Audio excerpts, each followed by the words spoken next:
Welcome to a Thanksgiving week edition of Ice Time Online. Later on, we'll have the second part of the interview with Ed Belfour, as Dave Eminian sat down with him earlier last week, and we'll also talk to some guys about their Thanksgiving Day traditions. But right now, last week, we brought you into the hockey operations side of things. We talked to the Rivermen general manager, Kevin McDonald. The week before, we talked to Davis Payne, got you into the coaching side of things. Only one more domain left to tackle, and that's on the ice. And we'll start with the fighting aspect of hockey, because that's what a lot of people are excited about. And I got the resident enforcer with the Rivermen, Mitch Love, here with me to talk about some of the finer points of dropping the gloves, the guy who fought more than anybody else in pro hockey last year. Mitch, you want to fight? Well, I don't know. Do you want to? Not really. But, all right. So the first thing is, and this is the biggest thing, I guess, is the mental part of fighting. Just because if I'm going to get in a fight with you, the biggest thing on my mind is to not get punched in the face. Oh! Couple of great rights by Love, and Harvey took him right on the chin. You know, some guys got what they call rock heads, and some guys have mush heads. Some guys can take a punch, some guys can't. But like you said, when you go into a fight, you got to expect yourself it's going to get hit at least once or twice in that bout. So you got to be prepared for that, but at the same time, you don't want to cheat yourself by going into that fight and put yourself down mentally going against a different opponent. Yeah, usually it's who's on the other team that's willing to do the same part you're going to do, and you might line up in the draw and you look over at them and say, hey, I'm going to do this tonight, or we're going to do this right now. The guy will usually say yes or no, or you got to respect the fact that you got to look at the scoreboard during the game. Is it beneficial to your team? Is it beneficial to their team? That's how you got to look at it. Want to go Burks or what? Not really, but okay. Some guys like to square off, take off the stuff, take off the helmets, protect the hands, and just do-si-do a little bit. Do-si-do a little bit. Go around. Now, what are you looking for here? I mean, who's going to go first?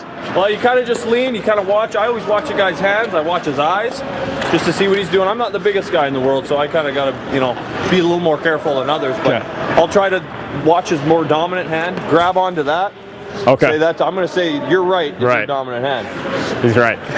With me, it is too. So I grab on there. Now you try to throw a punch. Can't do anything. Much there. Yeah.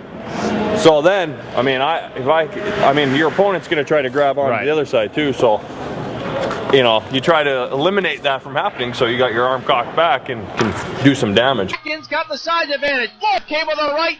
Strachan's helmet's still on. Love a good right. Kearns is staying up, but that's all he's doing as Love throwing some right hands in there. Oh, Love came free. Couple of rights by Love. Love uppercut over the top of the view.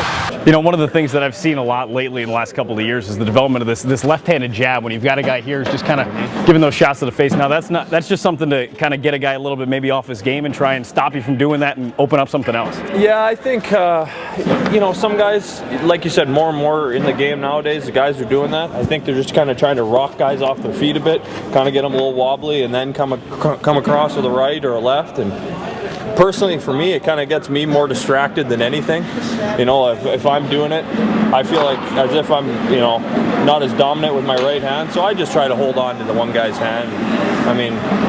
But like I said, everybody has a different way of scrapping, and that's just part of the game. What happens if I come in left-handed?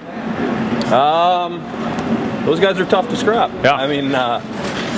Like I said, for me personally, I'm more dominant right-handed, so I'm going to lay back and I'm just going to probably go toe-to-toe with you, because I'm not much of a lefty. It wouldn't do much damage if I hit you with one of my lefts, but a lot of guys, there's not a lot of guys at this level that are left-handed. I think more and more, if you go to the National Hockey League, guys are a lot, can throw both hands on a consistent basis, and that makes a big difference. That's Mitch Love, and that's fighting. I survived my first fight and probably my only fight of my career. Mitch will have a few more, I think. I think so. All right, thanks, Mitch. No problem, bud.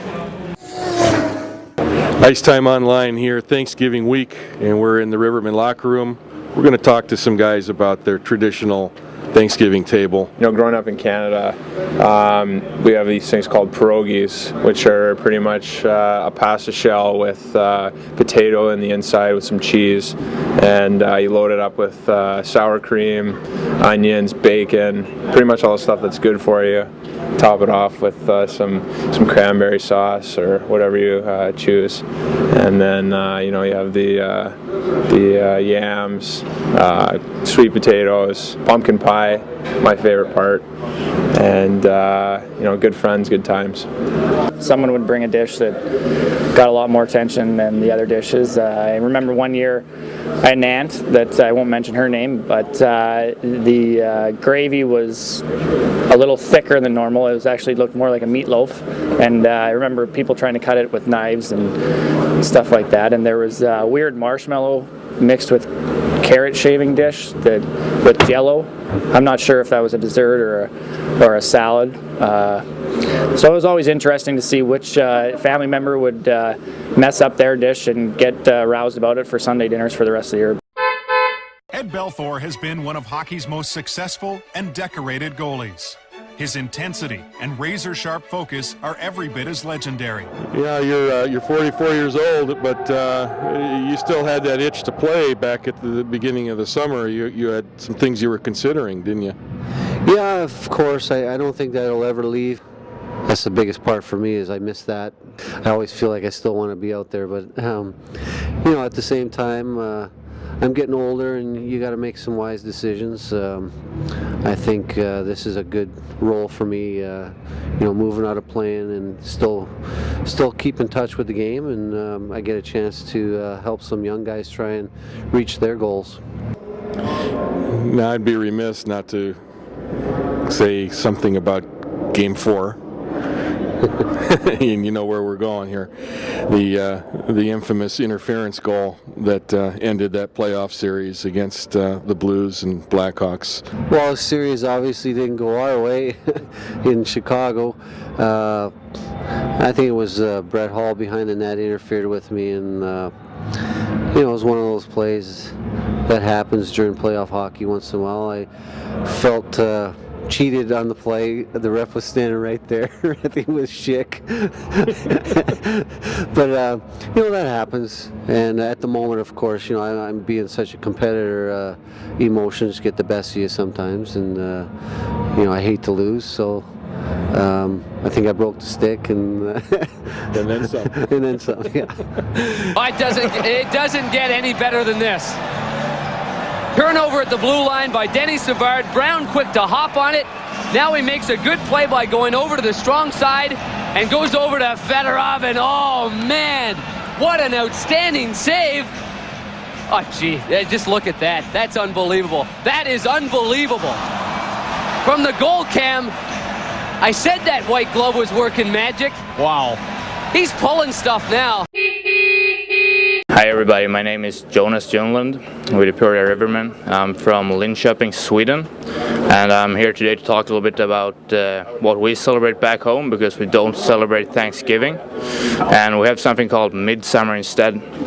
It's something about we kind of dress up a tree which we dance around when we get drunk, and then we eat fish in different kind of flavors, and like fresh potatoes and potato salads and stuff like that. Traditional Thanksgiving dinner for us is some lamb, obviously turkey, some gravy, shoe this year for Thanksgiving. We got another one coming our way from Jan. We have the sweet potatoes. We have mashed potatoes, gravy. Like I said, we have ham. My mom makes graham cracker cake, requested by myself, and just green bean casserole and a shirt coming my way. So that's about it for Thanksgiving.